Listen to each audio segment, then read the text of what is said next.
இயேசு கிறிஸ்துவின் இனிய நாமத்தில் வாழ்த்துக்கள். பிரசங்கி 2ஆம் அதிகாரம் 10ஆம் வசனம் 11ஆம் வசனம். என் கண்கள் இச்சித்தவைகளில் ஒன்றையும் நான் அவைகளுக்கு தடை பண்ணவில்லை. என் இருதயத்துக்கு ஒரு சந்தோஷத்தையும் நான் வேண்டாமென்று விளக்கவில்லை. நான் செய்த முயற்சிகளிலெல்லாம் என் மனம் மகிழ்ச்சி கொண்டிருந்தது. இதுவே என் பிரயாசங்கள் எல்லாவற்றிலும் எனக்கு வந்த பலன். என் கைகள் செய்த சகல வேலைகளிலும் நான் பட்ட எல்லா பிரயாசத்தையும் கண்ணோக்கி பார்த்தேன்.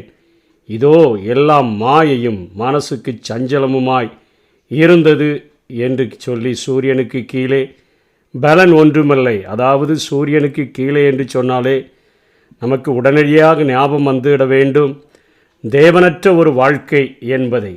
இவர் எப்படி இன்றைக்கு சுய திருப்திக்காக மனிதர்கள் பிரயாசப்படுகிறார்களோ, சுய மகிமையை தேடி ஓடி அலைகிறார்களோ, அதே போலதான் இவர் இந்த வசனங்களிலே சுயம் நிறைந்த தன்னுடைய இன்பத்தை அனுபவிக்கும்படியாக சுயம் நிறைந்த வாழ்க்கையை குறித்து அவர் பேசுகிறதை நாம் பார்க்கிறோம். என் கண்கள் இச்சித்தது, என் இருதயத்துக்கு ஒரு சந்தோஷம், என் மனம் மகிழ்ச்சி கொள்ளும்படியாக என் கைகளினால் நான் நிறைய காரியங்களை நான் செய்தேன். நான் எனக்கு எனது என்பதற்காக நான் பிரயாசப்பட்டேன். நான் எல்லாத்தையும் பிரயாசப்பட்டேன், நிறைய காரியங்களை நான் சேர்த்தேன்.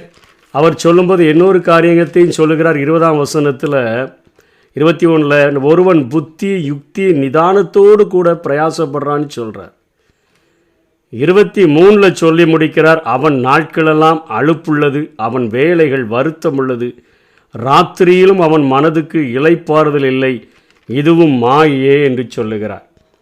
அவர் புத்தி யுக்தி இவைகளெல்லாம் அவர் நாடி பிரயாசப்பட்டு எல்லா காரியங்களையும் நிறைய சம்பாதிச்சு தன்னுடைய இருதயத்துக்கு சந்தோஷத்தை கொடுக்கணும், தன்னுடைய மனதுக்கு மகிழ்ச்சியை கொடுக்கணும்னு சொல்லிடலாம் அநேக பிரயாசங்களை பட்டுட்டு அதற்கு ரிசல்ட் என்ன அப்படின்னு சொல்லுகிறாருன்னா, 23ஆம் வசனத்தில் நம்ம படித்தது போல அலுப்புள்ள அல்லது வருத்தமுள்ள அல்லது இளைப்பாறுதல் இல்லாத ஒரு இரவு என்று சொல்லி அவர் சொல்லி முடிக்கிறதை பார்க்கிறோம்.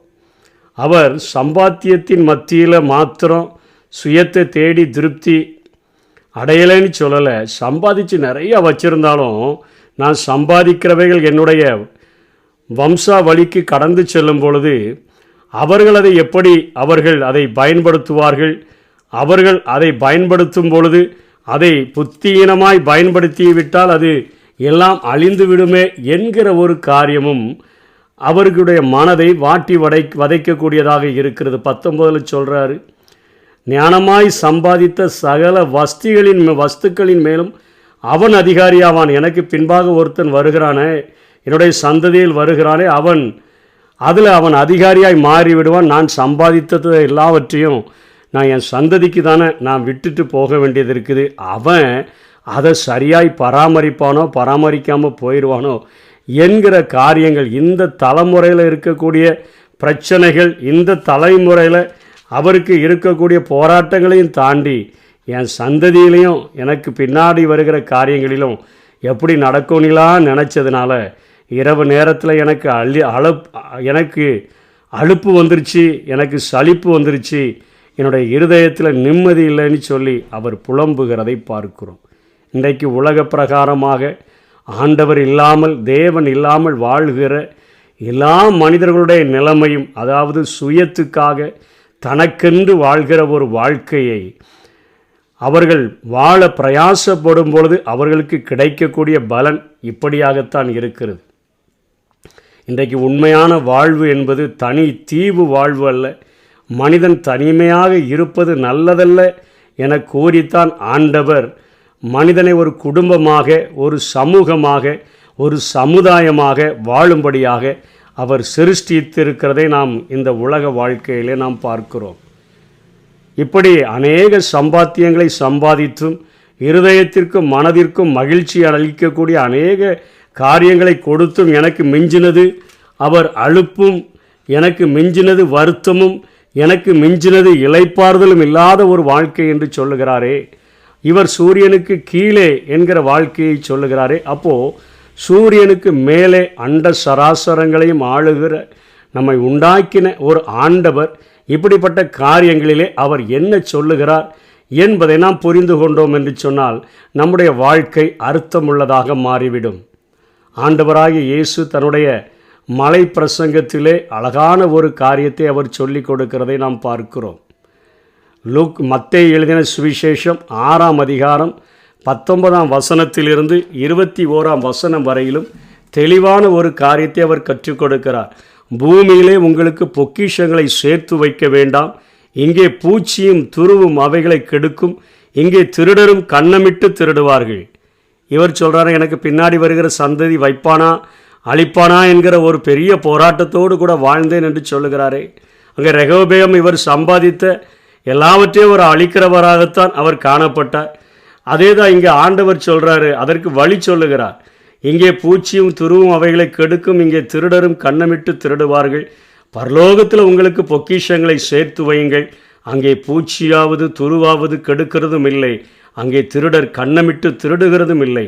உங்கள் பொக்கிஷம் எங்கே இருக்கிறதோ அங்கே உங்கள் இருதயமும் இருக்கும். சாலமோனிலும் பெரியவராக நமக்குள்ளாக ஞானமாகவே இறங்கி வந்த இயேசு, அவரே தேவனால் நமக்கு ஞானமானார், நீதியானார், பரிசுத்தமானார், மீட்பானார் என்று சொல்லப்பட்ட இயேசு இப்படிப்பட்ட சுயநலத்திலிருந்து விடுதலை ஆகும்படியாக நாம் வாழும் பொழுது நித்தியமான வீடுகளில் நம்மை ஏற்றுக்கொள்வார் உண்டாகும்படிக்கு இந்த அநித்தியமான உலக பொருள்களினால் நம்ம சிநேகிதர்களை சம்பாதிக்கிறவர்களாக மாறிவிட வேண்டும். அதனால தான் அப்படி செலவு பண்ணும் பொழுது நம்முடைய பொக்கிஷங்கள் பரலோகத்தில் சேருகிறது.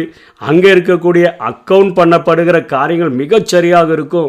அங்கே பூச்சியோ துருவோ கெடுக்காது, திருடர்கள் திருட முடியாது. அங்கே பொக்கிஷத்தை சேர்த்து வைங்க அப்படின்னு சொல்லி அங்கே ஆண்டவராகிய இயேசு போதிக்கிறதை நாம் பார்க்கிறோம். சாலமோனிலும் பெரியவரான இயேசு இந்த காரியங்களை கற்றுக் கொடுக்கிறதை பார்க்கிறோம்.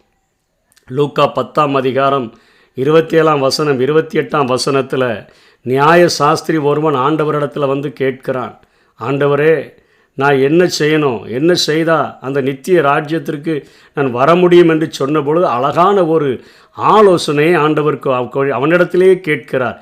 அவன் சொல்லுகிறான், உன் தேவனாகிய கர்த்தரிடத்தில் உன் முழு இருதயத்தோட, உன் முழு ஆத்துமாவோடும், உன் முழு பலத்தோடும், உன் முழு சிந்தையோடும் அன்பு கூர்ந்து, உன்னிடத்தில் அன்பு கூறுகிறது போல பிறனிடத்திலும் அன்பு கூறுவாயாக என்று எழுதியிருக்கிறது என்றான். அவர் அவனை நோக்கி, நிதானமாய் உத்தரவு சொன்னாய், அப்படியே செய், அப்பொழுது பிழைப்பாய். அன்னைக்கு ஆண்டவர் மேலே அன்பு கூறுகிறவர்களாக ஆண்ட தேவனோடு கூட வாழ்கிற ஒரு வாழ்க்கையை பெற்றுக்கொண்டோம் என்று சொன்னால், மேலே இருக்கிற தேவனிடத்தில் அன்பு கூற ஆரம்பிச்சிட்டோன்னா, பரிசுத்த ஆவினால் தேவ அன்பு நம்முடைய உள்ளத்தை நிரப்ப நிரப்ப அந்த சிலுவையின் அடையாளம் என்ன, கீழே இருந்து மேலே நோக்கி பார்க்கிற எனக்கு இரு பக்கத்திலும் பார்க்கிற ஒரு கிருபையை ஆண்டவர் தரக்கூடியவராக இருக்கிறார். உன் தேவனாய கர்த்தரிடத்தில் தான் நீ முழு இருதயத்தோடு வந்த, முழு ஆத்துமாவோடு வந்த, முழு பலத்தோடு வந்த, முழு சிந்தையோடு வந்த, அன்பு கூர்ந்த. இப்போ நீ உன்னிடத்தில் எப்படி அன்பு கூறுகிறியோ அப்படியே நீ வலது பக்கத்திலும் இடது பக்கத்திலும் உள்ளவனிடத்தில் அன்பு கூறும்படியாக நீ அழைக்கப்பட்டிருக்கிறாய் என்கிற ஒரு ஆழமான சத்தியத்தை தான் அங்கே சாஸ்திரியினிடத்தில் ஆண்டவர் சொல்லுகிறார். நீ நிதானமாய் உத்தரவு சொன்னாய். எனக்கு நான் என்னுடைய காரியங்கள் எனது என்று சொல்லி வாழும் பொழுது அவன் சொல்லுகிற காரியங்கள் எனக்கு அலுப்பு உண்டாகுது.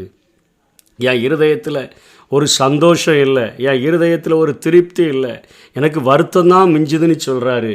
ஆனால் சாலமோனிலும் பெரியவராகிய இயேசு நம்முடைய வாழ்க்கையை அவரிடத்தில் அன்பு கூற பழகிற்று மற்றவர்களுக்காக வாழ பிரயாசப்படும் பொழுது அந்த வாழ்க்கையில் இப்படிப்பட்ட சங்கடங்கள், இப்படிப்பட்ட பிரச்சனைகள் வருவதில்லை என்பதை தெளிவாக ஆண்டவர் போதிக்கிறதை பார்க்கிறோம். சுருக்கமாக சொல்லப்போனால், பூமிக்குரிய நிலையற்ற சந்தோஷத்தின் மேலே நம்ம நம்பிக்கை வைக்காமல் பூமிக்குரியவைகளை அல்ல மேலானவைகளை நாடுகிற ஒரு வாழ்க்கையை பெற்றுக்கொள்ளும்படியாக வேதம் அழைக்கிறதை பார்க்கிறோம். பவுல் தன்னுடைய வாழ்க்கையிலும் தெளிவாக சொல்லுகிறார். 1 கொரிந்தியர் 10:24 சொல்கிறாரு, ஒவ்வொருவனும் தன் சுய பிரயோஜனத்தை தேடாமல் பிறருடைய பிரயோஜனத்தை தேட கடவன் என்று சொல்ல. உங்கள் சுய பிரயோஜனத்துக்காகவே எனக்கு நான் எனதுன்னு சொல்லி நீங்கள் வாழாமல் நீங்கள் சுய பிரயோஜனத்தை தேடாமல் பிறனுடைய பிரயோஜனத்தை தேடுங்கள்னு சொல்கிறார். பிலிப்பியர் 1 23, 24, 26 சொல்கிறாரு.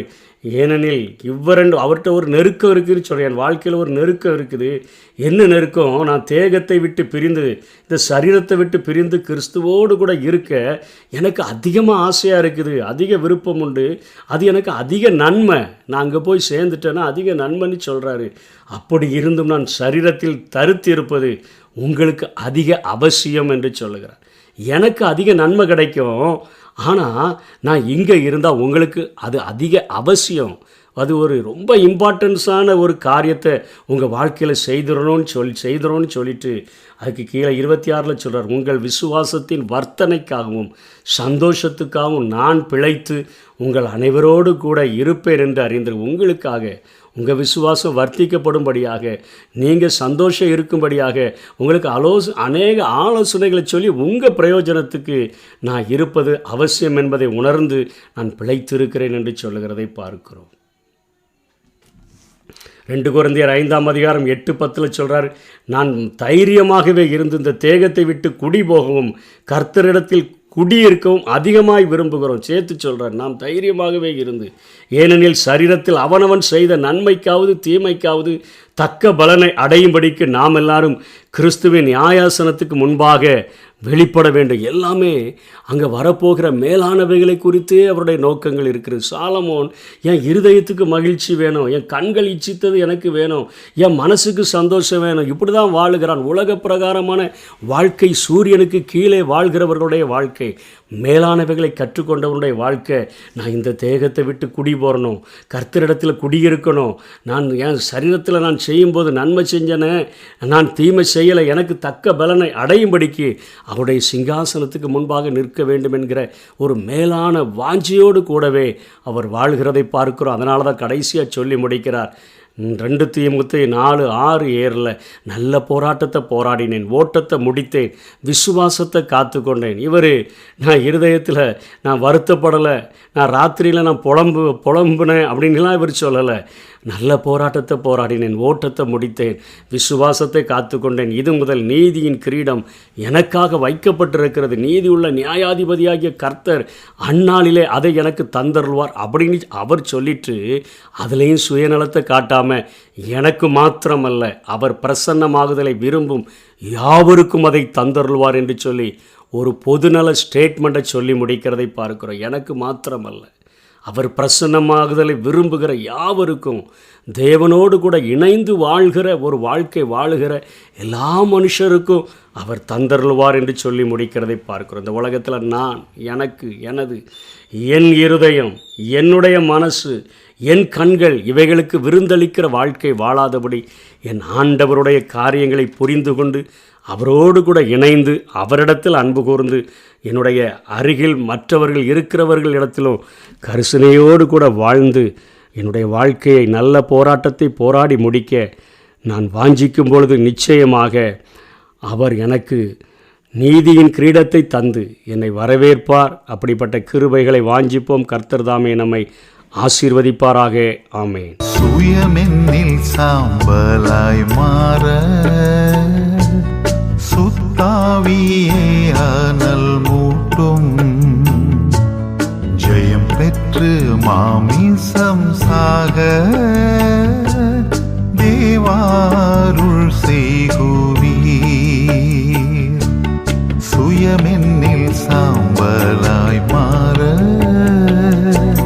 சுத்தாவியே அனல் மூட்டும், ஜெயம் பெற்று மாமிசம் சாக தேவாருள் செய்குவீர். கல்வாரியின் அன்பினையே கண்டு விரைந்தோடி வந்தேன். கல்வாரியின் அன்பினையே கண்டு விரைந்தோடி வந்தேன். தழுவும் திருரத்தத்தாலே